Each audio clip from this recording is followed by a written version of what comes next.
Hello दोस्तों। जैसा कि आप सभी को पता है कि एनटीपीसी के एग्ज़ाम जो अभी चल रहे हैं, ठीक है। फाइनली मेरा एग्ज़ाम 4 तारीख को फर्स्ट शिफ्ट में हो चुका है, ठीक है। उसी का मैं एनालाइज करवाने वाला हूँ।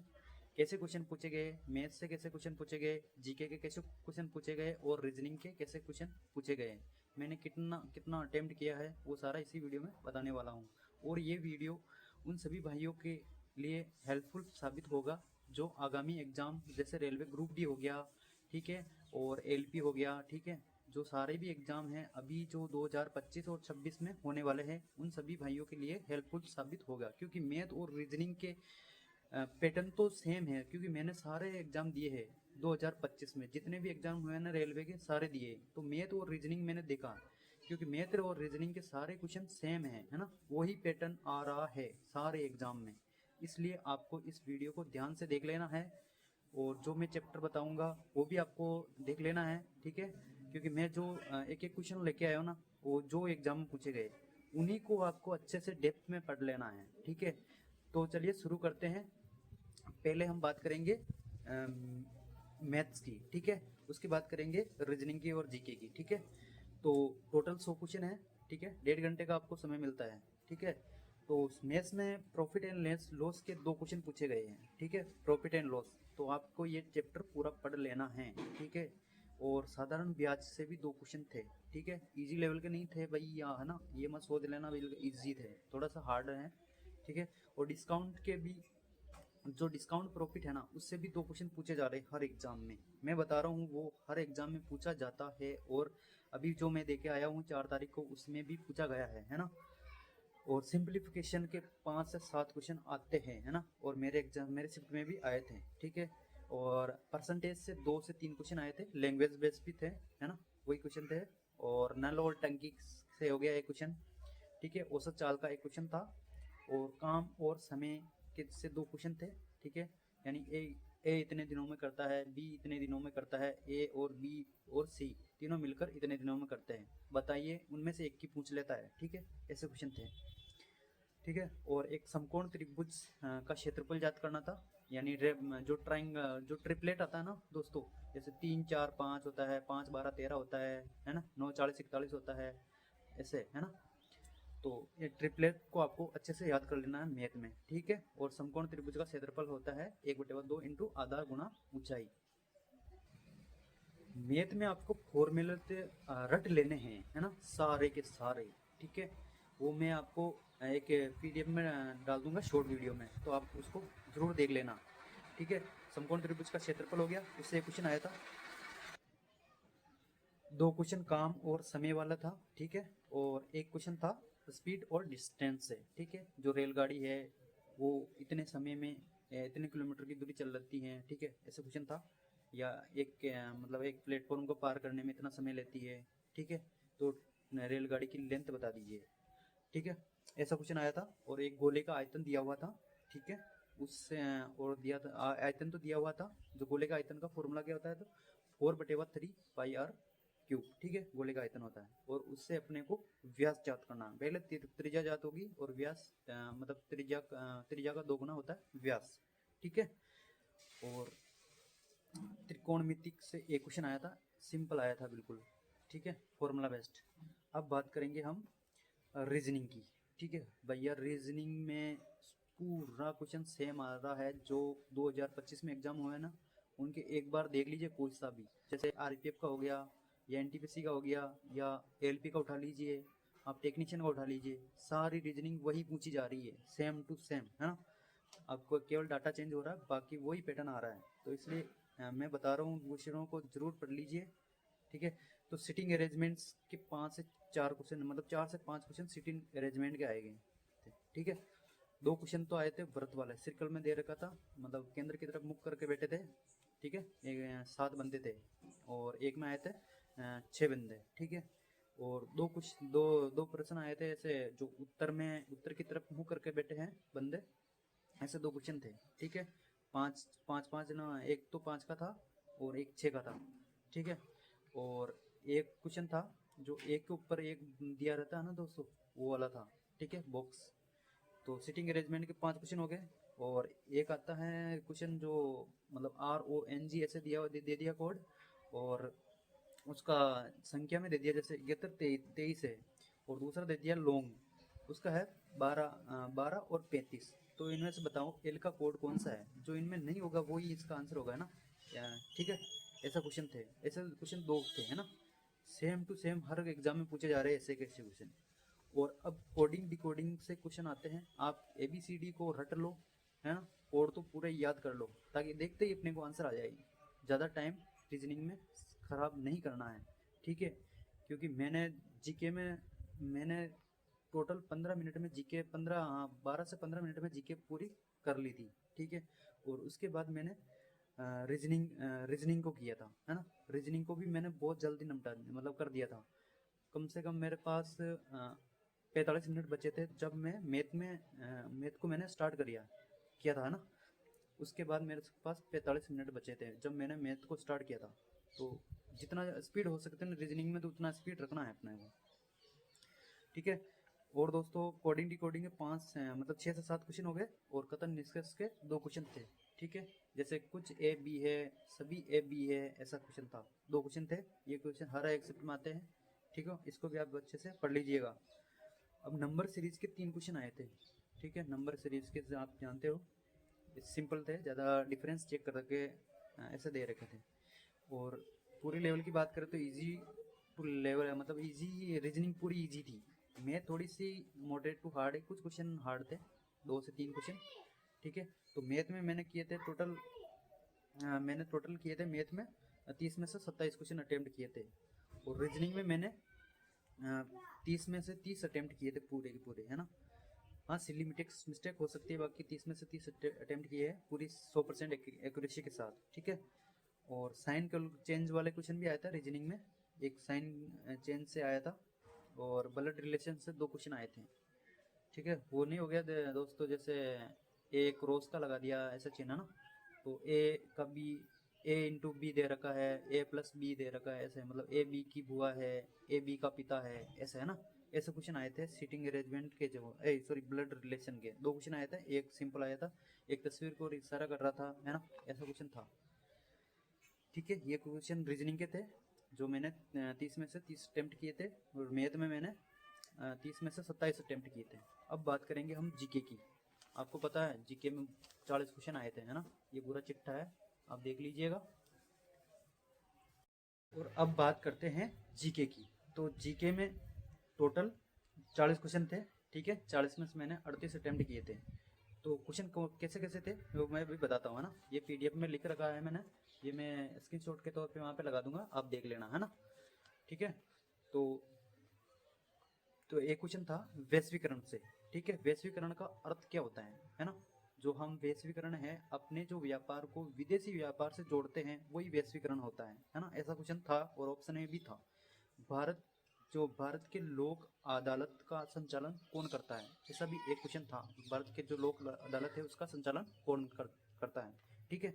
और नेक्स्ट क्वेश्चन था, पिटूनिया फूलों में रंग देने वाला वर्ण कौन सा है। जो पिटूनिया फूल है उसमें रंग देने वाला मुख्य वर्ण कौन सा है। तो इसका राइट जो था वो एंथोसाइनन था, ठीक है। और दोस्तों एक क्वेश्चन था जो इसरो से था, है ना, इसरो से था, जो आदित्य L1 से था, यानी ये करंट का सवाल है, ठीक है। तो आपको इसरो से रिलेटेड जितने भी क्वेश्चन है वो पढ़ लेने हैं, ठीक है। और करंट ज़्यादा मतलब लेटेस्ट ही पूछी जा रही है, जो मई है ना 2025 उसके अकॉर्डिंग, है ना, आसपास। तो आपको मई से लेकर मतलब जनवरी से आपको अभी जो अगस्त है ना वहाँ तक करंट अफेयर आपको पढ़ लेनी है। करंट अफेयर 10 क्वेश्चन पूछे गए थे, ठीक है। और एक आया था दोस्तों, सिंधु जो नदी है में मतलब दाहिने ओर से मिलने वाली नदी कौन सी है, मतलब सहायक नदी, ठीक है। जो सिंधु नदी है उसके दाहिने ओर से मिलने वाली नदी कौन सी है ऐसा क्वेश्चन आया था। तो इसका जो ऑप्शन में दे रखे थे, 3 तो बाईं ओर से मिलने वाली थी और एक दाहिने ओर से, ठीक है। तो जो 300 सेम थे जो बाईं ओर से मिल रहे थे, ठीक है, ऐसे ऑप्शन काट के कर लिया था। और नेक्स्ट क्वेश्चन था, जो भारत का 52वां मुख्य न्यायाधीश कौन है, ठीक है। 52वां मुख्य न्यायाधीश कौन है। ये क्वेश्चन दोस्तों NTPC में जो ग्रेजुएशन लेवल का था ना उसमें भी पूछा गया था, सेम टू सेम क्वेश्चन। और अभी NTPC का जो अंडर ग्रेजुएट है उसमें भी आ गया, मेरी शिफ्ट में पहले भी था और अब भी आ गया, मतलब ये इंपॉर्टेंट है। भारत के जो भी मुख्य न्यायाधीश है ना वो इम्पोर्टेंट होते हैं हमेशा, तो आपको ये रट लेना है, ठीक है। जो भारत के मुख्य न्यायाधीश है उसके संबंधित क्वेश्चन, ठीक है। और नेक्स्ट क्वेश्चन था सेबी के अध्यक्ष, जो ये अध्यक्ष अभी वर्तमान का है वो नहीं पूछा दोस्तों, उससे पहले वाला मतलब पूर्व, यानी तुहिन कांता पांडे जो अभी वर्तमान में है, उन्होंने किसका स्थान लिया है सेबी के अध्यक्ष में। तो पहले था कौन था, पहले थी माधवी पुरी बुच, उसका स्थान लिया था तुहिन कांता पांडे ने, ठीक है। और नेक्स्ट क्वेश्चन की बात करेंगे दोस्तों, एक आया था अपनी हिस्ट्री से आया था, प्राचीन इतिहास से, पूरा पाषाण काल की जो समयावधि क्या थी, पूरा पाषाण काल की समयावधि क्या थी। तो उसकी समयावधि आपको पता होगा 25 लाख ईसा पूर्व से 10,000 ईसा पूर्व तक मानी जाती है, ठीक है। एक ये क्वेश्चन था, तो आपको हिस्ट्री में से ये मतलब जो ये टॉपिक बता रहा हूँ वो पढ़ लेना आपको बस, ठीक है, ये क्वेश्चन के अकॉर्डिंग। और दोस्तों नेक्स्ट क्वेश्चन था कार्बोहाइड्रेट से क्या प्राप्त होता है, कार्बोहाइड्रेट से क्या प्राप्त होता है। तो कार्बोहाइड्रेट से हमको ऊर्जा प्राप्त होती है, ऊर्जा, ठीक है। तो ये क्वेश्चन भी एज इट इज था जैसे मैं बता रहा हूँ वैसे का वैसा, ठीक है। और नेक्स्ट क्वेश्चन था राष्ट्रपति द्वारा कीर्ति चक्र कितने लोगों को दिया गया था, एक ये क्वेश्चन था। तो राष्ट्रपति से जितने भी बनने वाले क्वेश्चन हैं वो करंट में आपको पढ़ लेने हैं, ठीक है। एक तो हो गया सेबी के अध्यक्ष हो गया, 52 मुख्य न्यायाधीश हो गया, ये राष्ट्रपति के कीर्ति चक्र कितने लोगों को दिया, ये भी इंपॉर्टेंट हो गया है ना। तो इसका आंसर 6 लोगों को दिया था। इसमें पूछा गया था, एक क्वेश्चन आया था महारत्न कंपनी से, ठीक है। तो एक क्वेश्चन ये हो गया। और दूसरा क्वेश्चन है 78 जो कांस फिल्म फेस्टिवल हुआ था उसका निर्देशक कौन था, ऐसा एक क्वेश्चन आया था, ठीक है। तो आपको जो फिल्म फेस्टिवल है ना 2025 में उनको भी अच्छे से पढ़ लेना है, ठीक है। नेक्स्ट क्वेश्चन आया था कोंकणी किस राज्य की राजभाषा थी। कोंकणी आपको पता है गोवा की है ना, तो सबने सही कर लिया होगा ये क्वेश्चन, तो भाषा भी आपको पढ़ लेनी है। और नेक्स्ट क्वेश्चन आया था दोस्तों पश्चिम और पूर्वी घाट के बीच का पठार कौन सा था। तो जो दक्षिण सॉरी पश्चिम और पूर्वी घाट के बीच का पठार कौन सा था, इसका राइट आंसर था दोस्तों दक्कन का पठार, है ना, दोनों के बीच में, ठीक है। नेक्स्ट क्वेश्चन आया था गुप्त काल में हथियार के जो देख रेख करने वाले हैं उनको क्या कहते हैं, तो उनको क्षेत्राध्यक्ष कहा जाता है, ठीक है। और एक और नेक्स्ट क्वेश्चन था 8वीं अनुसूची में 2022 तक, सॉरी 8वीं अनुसूची में 2025 तक। नेक्स्ट क्वेश्चन था दोस्तों 8वीं अनुसूची में 2025 तक कितनी भाषाएं सम्मिलित है, तो इसमें 22 भाषाएं हैं, ठीक है। 8वीं अनुसूची में पहले कितनी थी, 14 भाषाएं थी, ठीक है। 14 भाषाओं के बाद में जो 21वां संविधान संशोधन हुआ था उसके द्वारा जो 15वीं भाषा है सिंधी को दर्जा मिला था, ठीक है। उसके बाद में 71वां संविधान संशोधन हुआ था, उसमें नमक से याद रखेंगे हम, नेपाली, मणिपुरी और कोंकणी इनको दर्जा दिया गया था। फिर हुआ था 92वां संविधान संशोधन, उसके द्वारा 4 भाषाओं को जोड़ा गया था, कौन सी, बोंडो, डोंगरी, संताली और मैथिली, इनको जोड़ा गया था, ठीक है। तो ये टोटल 22 भाषाएं हो गई। और दोस्तों नेक्स्ट है 8वीं अनुसूची हो गया। और जो उधारीकर, ये क्वेश्चन भी इम्पोर्टेंट है, और ये जो मैंने बताया ना पूर्वी घाट ये पठार वाला, ये भी इम्पोर्टेंट है हर एग्जाम में, मतलब 2 एग्जाम में तो ये क्वेश्चन मिल गए एज इट इज, जो उदारीकरण वाला है और ये है ना।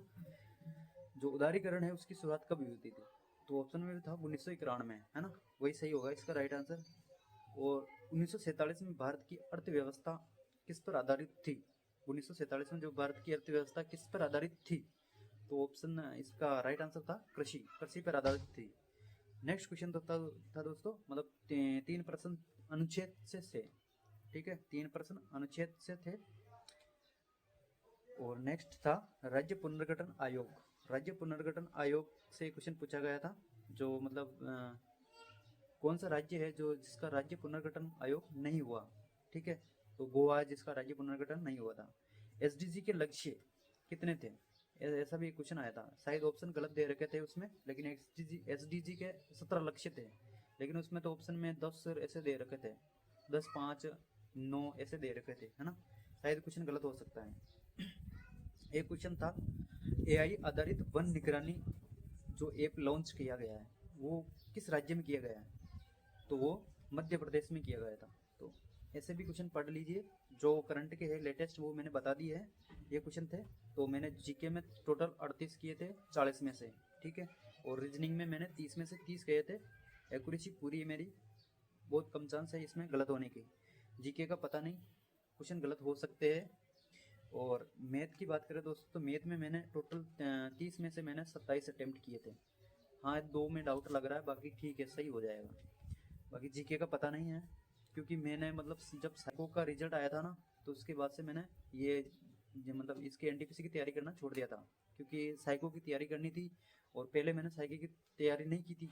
इस वजह से मेरे को इसको टाइम देना पड़ा साइको को, ठीक है। इस वजह से मैं इसको टाइम नहीं दे पाया, और बाद में मैंने थोड़ा सा मैं सोचा कि रेस्ट ले लेते हैं। इस वजह से मुझे लगता है तैयारी कर लेनी चाहिए थी पेपर को देखते हुए। फिर भी अच्छा अटेम्प्ट था मेरा 95। और अब देखते हैं कितने सही हो जाएंगे।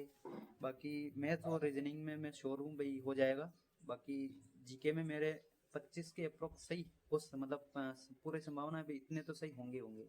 बाकी पता नहीं क्या हो सकता है, ठीक है। जय हिंद, जय भारत। और दोस्तों, मैं जो भी ये मैथ और रीजनिंग और जीके का जो टॉपिक बताया है ना, जो भी मैंने क्वेश्चन बताए हैं ना, उनके जो टॉपिक है उन पर आप अच्छे से स्टडी कर लीजिए। रीजनिंग और मैथ्स में, रीजनिंग में आपको प्रैक्टिस करनी है। इसके अलावा आपको एक बार तो कोर्स कंप्लीट करो, फिर प्रैक्टिस करो डेली, क्योंकि वही क्वेश्चन पूछे जा रहे हैं जो लेटेस्ट 2025 में पूछे गए हैं, उन्हीं को आप रिवाइज करते जाओ बस। मैथ में भी यही करो, ठीक है। और फॉर्मूला रट लो, ठीक है। जय हिंद, जय भारत।